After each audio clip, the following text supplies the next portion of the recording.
Today I'm very thrilled to have back with us Maria Allerton. Maria is a clinical nutritionist based in Sydney, Australia. She works with clients from all over the world, and Maria has been in clinical practice since 2013 and specializes in Gilbert syndrome, digestive health, detoxification, mental health, and the gut-brain immune interface. Maria offers online trainings for her tissue mineral analysis, Gilbert syndrome, and heavy metals detoxification. In this interview, we'll talk about what are the main heavy metals we should be aware of, what professions are more at risk of exposure than others, how can we suspect heavy metal toxicity in our patients, what blood markers are constantly low or high, if heavy metals are present, Maria's approach. Can we naturopaths help with heavy metal toxicity or not? Some success stories, and of course we're going to talk about Maria's new course for practitioners and Maria's take-home message.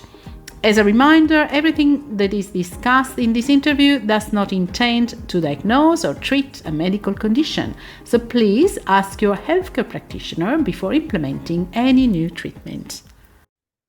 Good morning, good evening, Maria. Welcome again and welcome to this new podcast. I'm so thrilled to have again with us Maria Allerton from Australia. Welcome, Maria. Hi, everyone. Thanks for having me. Good to be here again. Thank you. I'm so thrilled today to talk about heavy metals, which is a very serious, topic. And Maria is an expert in heavy metals, and she just recently launched a wonderful course for practitioners. And we're going to talk about this later. But let's start with what got you started into looking into heavy metals, Maria? What was your story with heavy metals? Yeah, look, usually, as with most practitioners, I find it's a personal story, personal disaster story. That's usually how it gets us into these topics, right? It started with, so my son, when he was quite little, he's 16 now, but he was probably about 4 at the time, all of a sudden developed insomnia, which was really difficult to manage, because I was getting woken up really early and I had the toddler, the other one as well. So yeah, it was becoming very dramatic. So someone told me about hair mineral analysis, and I did a hair mineral analysis test for him, and he had a lot of heavy metals on his test. He had mercury and aluminium, arsenic, and copper. They were all really high. And this is before actually. How old was he? He was 4. 4. Wow. Yeah. Yeah. And this is before I started studying nutrition, so I didn't really know anything about it. And I started digging into it, talking to some practitioners. I was seeing a chiropractor, a functional chiropractor at the time. And, he recommended a couple of supplements, but it wasn't anything dramatic. But, I was just giving my son, I think at the time, magnesium and zinc. That's all we were doing. And he started getting better, and he started sleeping, and he started being, his behavior improved and all of those things. And I was like, oh, this is really interesting. So then I started training in hair mineral analysis, and found out when I did my own testing that I was actually super copper toxic and super mercury toxic.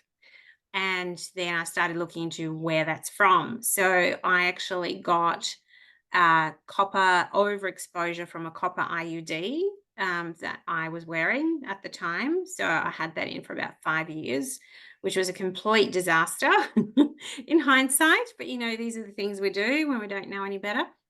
And I had broken a mercury thermometer. Oh, interesting. Yeah, those really old-fashioned glass thermometers. I did it too, Maria. Yes, so they are super easy to break, very accurate as thermometers, but I don't recommend using them anymore because they are super easy to break. I think they're off the market now, right?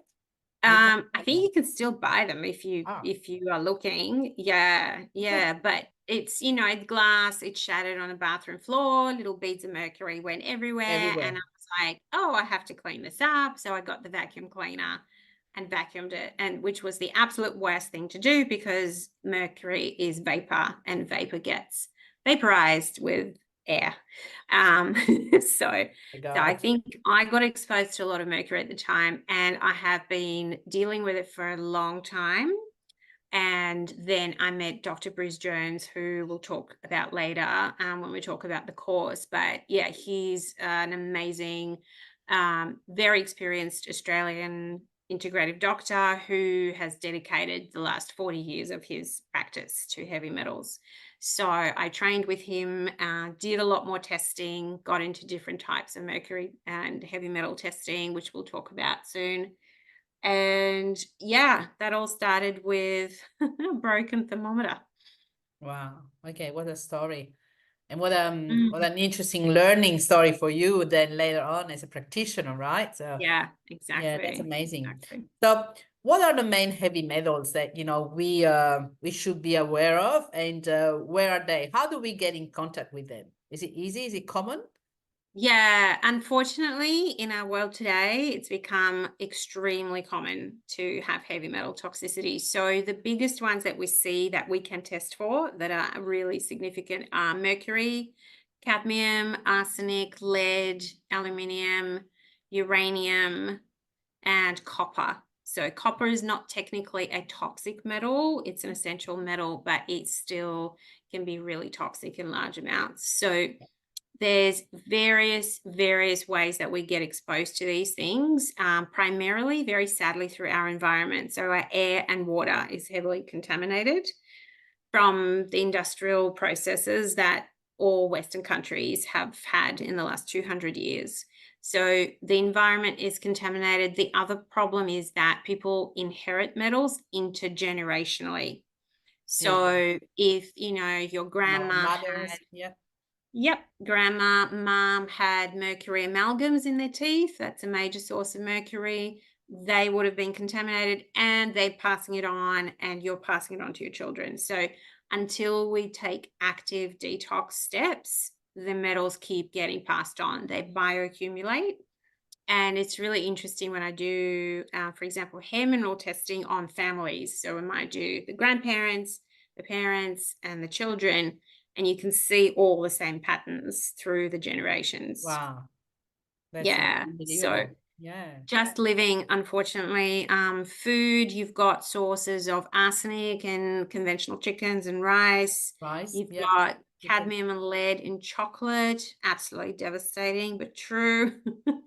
You've Anything got in coffee? Coffee as a look, tea? I'm sure there is. There hasn't been, I haven't seen any major studies, but it's like any plant crop Yeah. that grows in countries where there's not very good regulations for safety is going to accumulate. Even herbs, herbs from India and China are very high in lead, for example. Highly toxic. Yeah, yeah, yeah, yeah. Yeah, so Wow.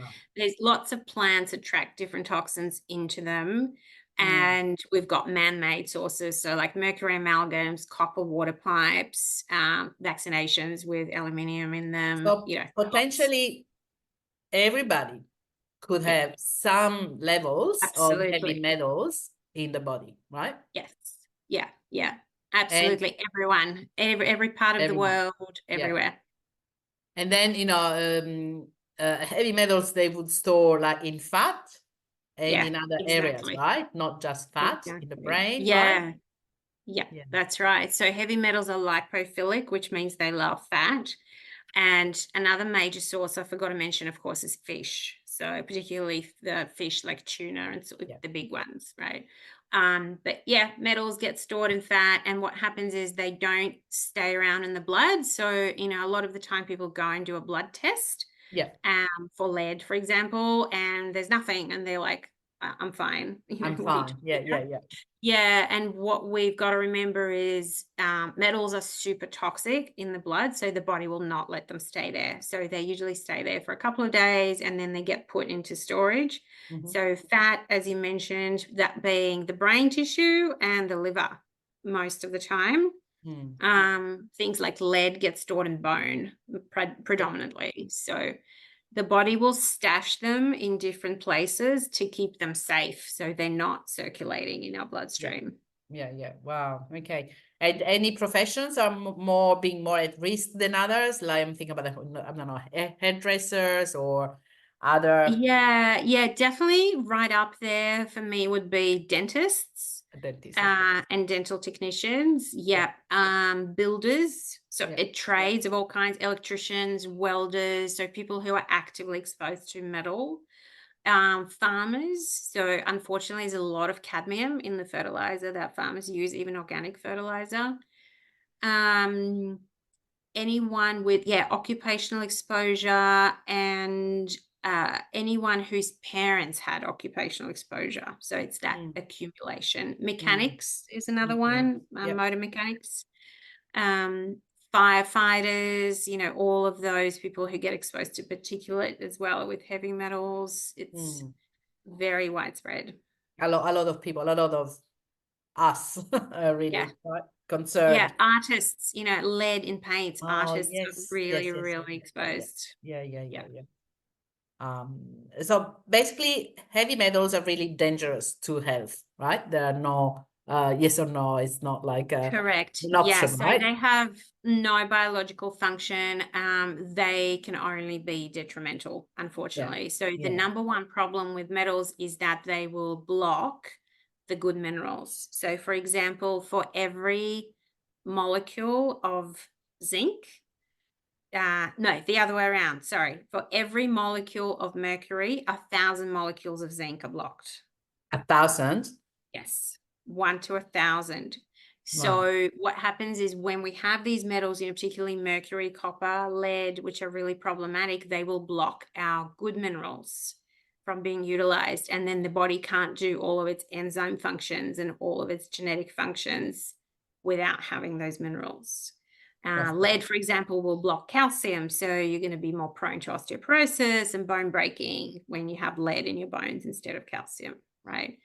The biggest thing that happens in the brain with particularly mercury is it actually destroys neurons. So if you go on YouTube and put in mercury and neurons, you'll probably get a bunch of really interesting videos with petri dishes where they put little drops of mercury into neuron cells and they literally get destroyed. Wow, this is so scary. So scary. Yeah, it's crazy. And so in your, in your clinics, I know you see a lot of patients with heavy metal toxicity, with behavioral issues, and many other conditions. So do you suspect everybody? So how do you come to suspecting like, oh, this person maybe has a heavy metal issue? What's your... Usually looking at very detailed case history. So for example, with kids on the autism spectrum or any developmental issue, ADHD, behavioral issues, learning issues, 100% of the time they will have heavy metals. That's a problem. So with children, most of the time, even skin conditions, like eczema or gut conditions, there's always going to be metals involved. And unfortunately, children's livers are not as good at detox as adult livers. So they have that double whammy of underfunctioning in detox. Sure. Yeah. In adults, the usual sign is actually fatigue. So particularly chronic fatigue. Oh. So if anyone's coming in and saying, I was fine for most of my life, and then after this happened, I became really, really tired. So there's usually a fatigue element to it because heavy metals block mitochondria, which is our energy producing parts of the cell, from functioning properly. So it's like a poison that the mitochondria has to deal with instead of producing energy. So they're the big clinical signs, but to be honest, every single person these days needs to be screened for heavy metals. So even hormonal issues, any mental health issues, anxiety, depression, ADHD, personality disorders, literally any mental health issue, as well as even, weight loss resistance, because heavy metals will affect our thyroid and affect our adrenals. So it's pretty much a given that most people will have pretty much everything, right? Pretty much every condition that we normally see in patients. So that's Wow, that's Yeah, really autoimmunity, actually, I have to mention, is another big one. Yeah, most people with autoimmunity have heavy metal problems. Mm, And, if you have a question on your questionnaire about their amalgams, their teeth amalgams, and if they have had teeth amalgams, and especially if they've been removed by a regular dentist, 100% they're going to have toxicity. sure. But even though, as you mentioned before, maybe their parent, their mom, the mom or the grandmother maybe had mercury amalgams, right? Yeah, Even exactly. if You have they to dig didn't have, deep. yeah, Yeah. yeah, yeah. Yeah. So as a practitioner, you're really going back a couple of generations Mm, in the toxicity questionnaire part. yeah. Yeah. Mm. And so basically your starting point would be the her tissue mineral analysis. That's what you do? Yeah, it's always a good starting point. So, Mhm. some people will excrete heavy metals onto their hair analysis, Mm. and that's usually, you see them right away. So it's Yeah, easy to right. So this is an identify. interesting point that you mentioned in your course, of course, in your Mm, many talks. So not everybody will show heavy metals in the hair, because yes. hair collection would be what, like a more recent type of idea, or It's 3 to 4 months right? history, but the problem is that a lot of people don't have the cellular energy to detoxify metals. Yeah. And for them to show up on hair, they have to be in the blood. So that's a problem for a lot of people. So if someone has adrenal fatigue, they're low thyroid, basically all women over 30 I find do not have the cellular energy to To detoxify, detoxify. Yeah. um, and particularly slow metabolizers. So when we talk about hair, you've Yeah. got fast and slow. 80% of the population are slow Slow. metabolizers, Yeah. so they're not going to be able to have the physical energy to Mm. detox. Okay. Okay. So But that's when we dig deeper. yeah, but apart from the her tissue mineral analysis, are there any other blood markers or anything else that you say, I'm wondering whether there's a heavy metal issue here? Yeah, with bloods, it's a little bit tricky because it Okay. doesn't always show up. But things that I look for example, are bicarbonate. So bicarbonate levels on the standard biochemistry blood test. Because if bicarbonate is really low, it's likely that someone's stomach acid is not functioning well, and heavy metals can act like proton pump inhibitors. So they actually block our acid production. Oh, wow. Okay. So that's an indicator, it's a red flag, but it's not a Not big. huge Yeah, yeah. How factor. about white blood cells? Do you normally see low neutrophils or No, I don't really find there's correlation because no? people can have an Other okay things. functioning immune system. Yeah, yeah, Yeah, it's usually more not so much blood. Well, low zinc status can yeah. be one of those, Sure. definitely. If High someone's zinc copper, low. high copper. High copper, 100%. Yeah, yeah. So low zinc and high copper. But usually it's more case history. I find case history taking is super, super helpful for Mm. figuring out whether they've had potential exposure, so whether Yeah, it's occupational or their intergenerational family history. yeah. Okay, very, very good. And Mhm. so as naturopath and as clinical nutritionist, I think, we were all told that we cannot help with heavy metal toxicity, right? Because we're all Mm. thinking that, chelation, therapy is something which is reserved to doctors. So what do you think about that, Maria? Mm. Oh, there's absolutely so many ways that we can help people clear heavy metals. So, chelation in my mind and my training is really reserved for that acute poisoning, right? So that really high toxicity occupational exposure where, I have a client, for example, he's a young man, an apprentice in a lead facility. Oh, So he's exposed to clearly. vast amounts of lead every single day, which is just simply shocking. But, if someone got poisoned, they would need chelation therapy straight away. And Right. that's IV chelation with Okay. substances. But most people, have quite low levels of exposure, and they're problematic because they are chronic, right? Mm. So for those people, there's a lot of things we can do with supplements, like both oral supplements as well as physical detox methods. Mhm. So, sauna, castor oil packs, baths, exercise, lymphatic drainage. There's so many things that we can do to help them eliminate metals, plus, of course, the right diet and lifestyle. So, yeah, there's a huge variety of things that we can help as natural health practitioners. Yes. And you would like to share some of your success stories, some of, testimonials of before and after maybe heavy metal treatment? Yeah, look, the easiest ones to share are children. So because they recover so much quicker than adults from all these things, right? So I've had a couple of kids. One was diagnosed with ADHD and had an extremely high level of copper in his body. So his copper level was like 60 times the upper limit of In the hair mineral analysis? in the hair mineral Yeah. analysis. Yeah. And he had a whole bunch of gut problems as well. So we did a lot of work over 3 years.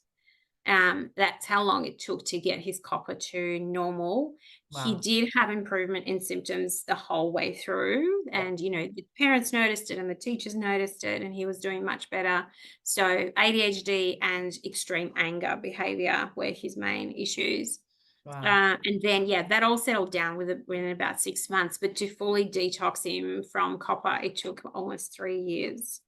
And being And so young, I guess, giving supplements already, it's not very easy. yeah. So So, that's the hats down to the parents to actually implement the supplement program and comply, with it. So these people were really, really great. Interestingly, both his parents were born in South America, in Colombia, and they also had stacks of heavy metals of on their course. test results. Yeah. So, countries where, for example, like municipal water filtration is not to the highest standard, they have a lot of contamination as well. And then another little boy I can think about who had a really high level of lead. So his parents renovated the house where they were living whilst he was there. Wow. And there was a lot of old paint that was, scrubbed off. Yeah. With no protection, and they had all that leaded dust basically floating around for months.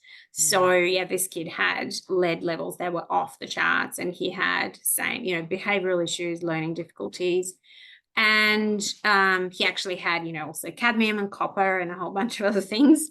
And it took us quite a long time to detox him as well. So probably again 3 to 4 years of solid work.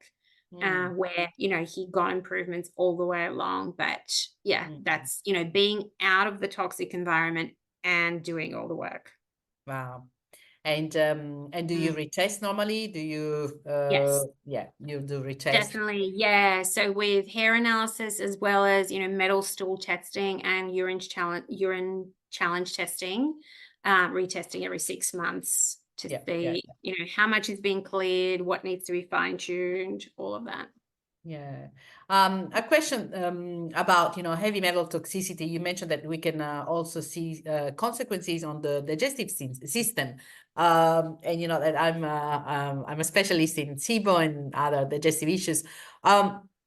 When would you suspect heavy metals in someone with digestive issues? If there's a bigger picture rather than just digestion, if they present with also chronic fatigue. Usually fungal overgrowth is the number one giveaway, right? So if you've got candida showing up on your testing, whether it's gut testing or organic acids, which I find more accurate for fungal stuff like candida, or mycotox, there's going to be mercury and copper usually present, because the body will allow candida to proliferate if there is mercury and copper present, because it's actually a protective mechanism.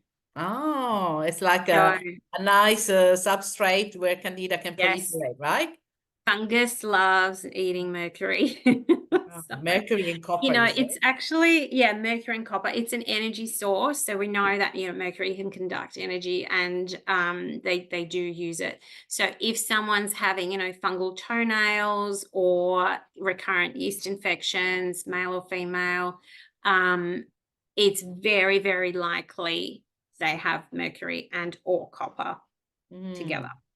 Thank you. That's That's a big a one. wonderful tip. Yeah. Yeah, look out for that. I mean, the great majority of people with digestive issues, they will have a candida issue.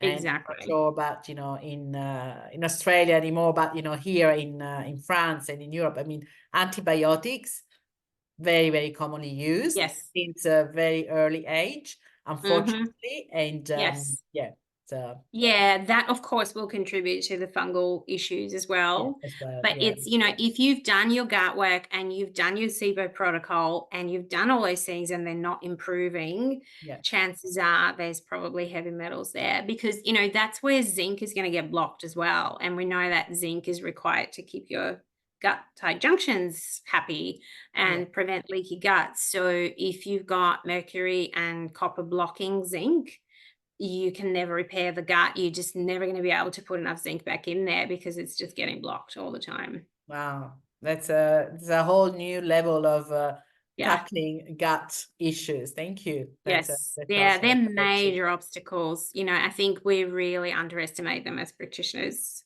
Yeah.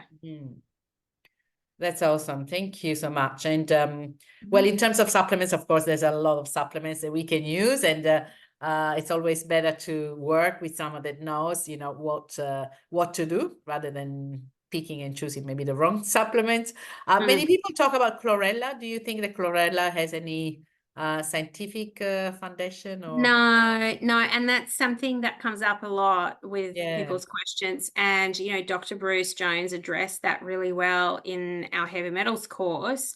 Chlorella needs to have their cell wall broken down, their cellular membrane, to be able to actually bind to metal. And most chlorella that's sold in the market is not broken down that way. So there's like a really specific process that needs to happen.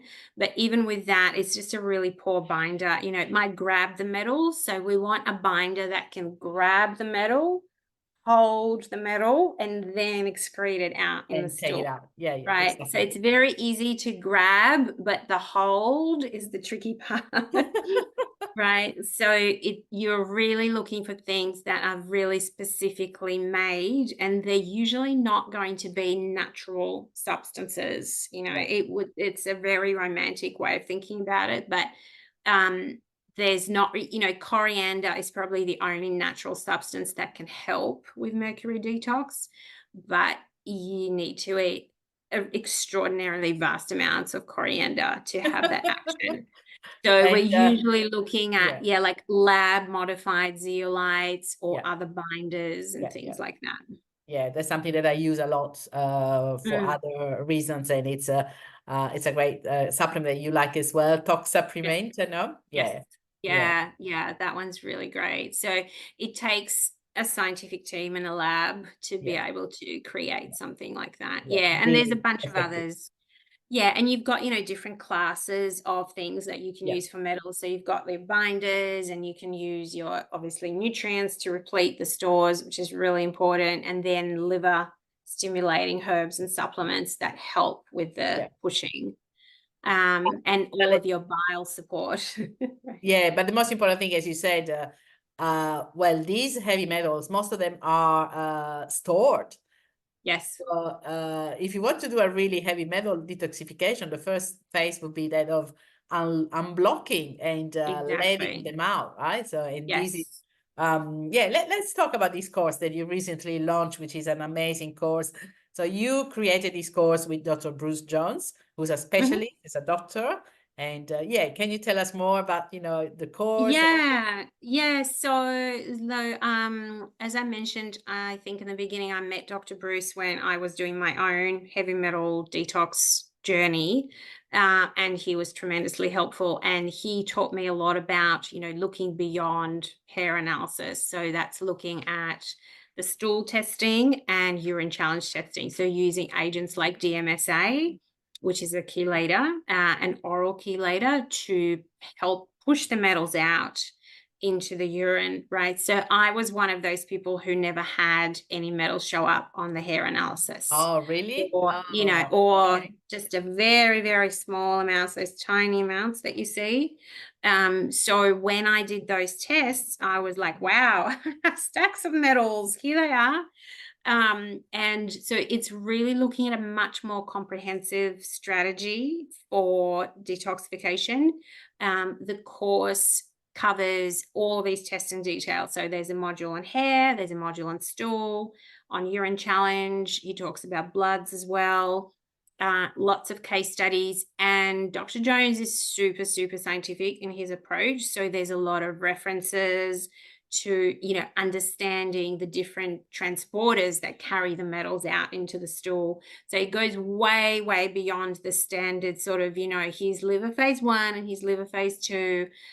He goes into a lot more depth in terms of how the body actually detoxifies. And there's, a bunch of protocols and supplement recommendations. And the way that we've done the course is very interactive. So it's Bruce and I having a conversation and asking questions, and it's quite, involved, and you have all the recordings and summaries and really useful tools. So it's a complete resource. So this course, would you say this course is for every practitioner, dietitians, everybody, or doctors even, that see patients like chronic cases that cannot be solved? I mean, they can't. If you're seeing any patient with gut problems, brain problems, skin problems, or immune problems, it's pretty much every single thing you need to know about heavy metals, because it's just not something that comes top of mind to a lot of practitioners, but it's a block that's sitting there and stopping the recovery of your patient.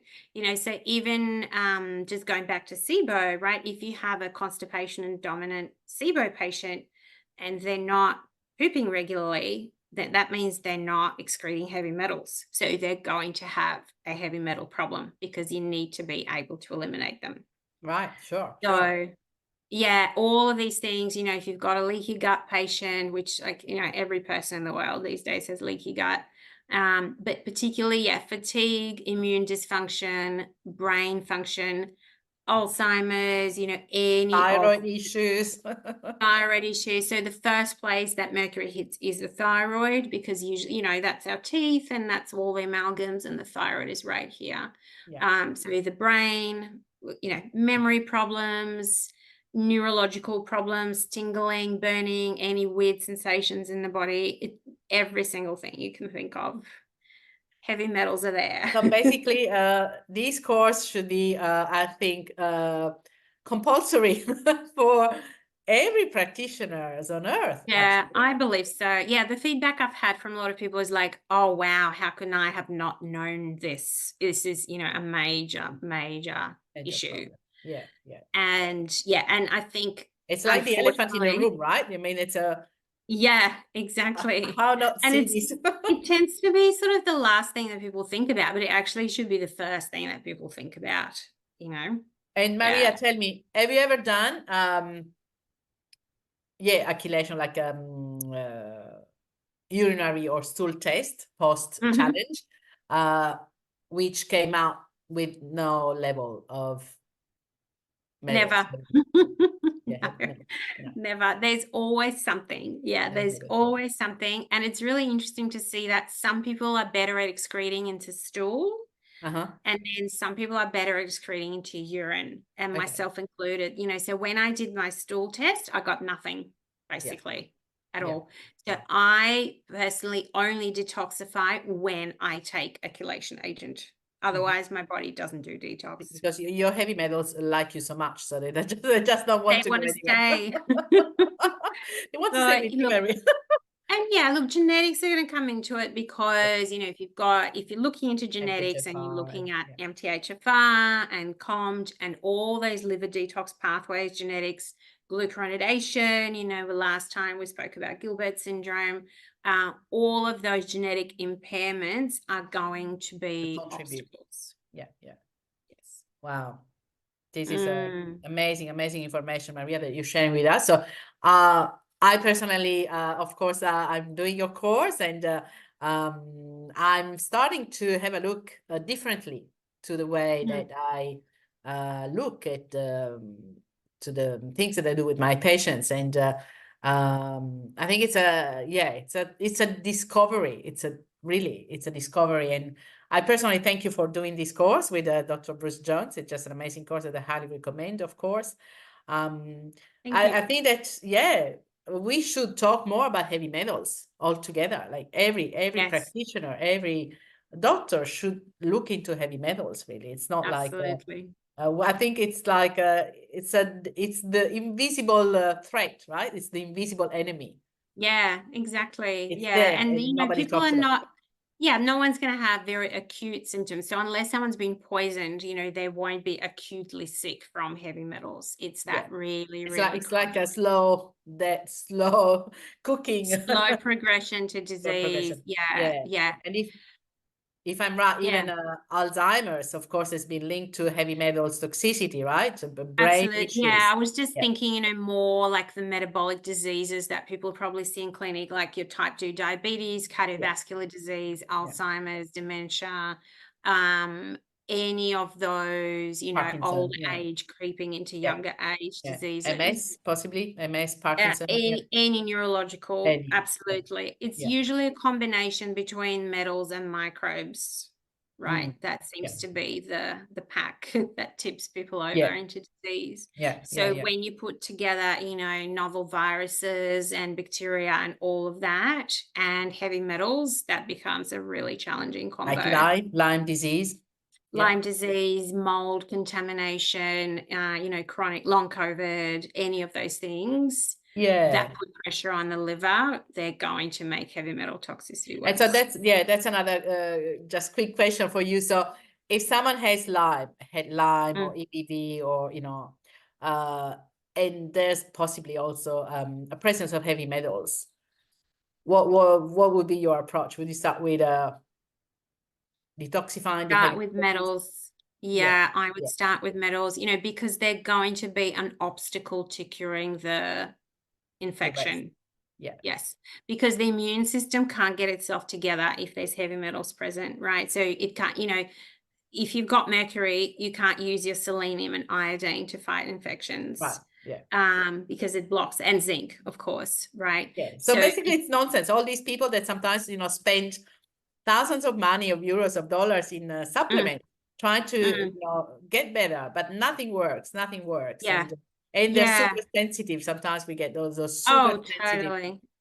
Look, I was taking truckloads of zinc for years and years and years, trying to balance things out. And, it was better than not taking it, I'm sure. But it just, you have to remove the poisons. That's really, really important. That's awesome. Thank you, Maria, so much. Anything else you'd like to share with us today? Just a final note to basically test everyone and don't guess. And you can't, even if you take the most detailed history, you can't, as a practitioner, know what that person's load is. It is completely impossible to predict. So you start with your hair analysis, follow with the stool and urine challenge testing, and think of it as a complete assessment. So it's not like, if they'll have some more money to spend, we'll order this other test. It's like, you need a full assessment because you are going to miss things, like we miss stuff for years and years just doing hair analysis because things don't always show up on that test. Of course. Of course. So it's be comprehensive. It's, it's you're investing, the client is investing in their health. They're not spending money on testing. So it's, try and approach it from the point of view of you need to have all the facts and all the different pieces of data to put everything together. Absolutely. Thank you, Maria. Yes. Test and more test. Yes, test is the test. And we're very lucky here in Europe for those who are looking this in on this side of the world. Yeah, you've got a great lab in Germany a great lab with in Germany. really good Yes, so we can, reputation. it's very easy, they're very quick, Mm. and it's not super expensive either, so it's very, No, very, exactly. Yeah. so it's Yeah. awesome. Yeah. Well, Maria, thank you so much. We You're yeah, we welcome. hopefully we will have your course translated into maybe other languages. Who knows? Maybe one day. Wow, that would be a job for someone. Yeah. Anyway, That's it's in an English, interesting so it's an idea. international language, of course, so everybody can buy your course. And Mhm. yeah, we look forward to maybe having you again on this show. Thank you so much, Maria. Sounds Thanks for great. being Thanks with so us. much for having me.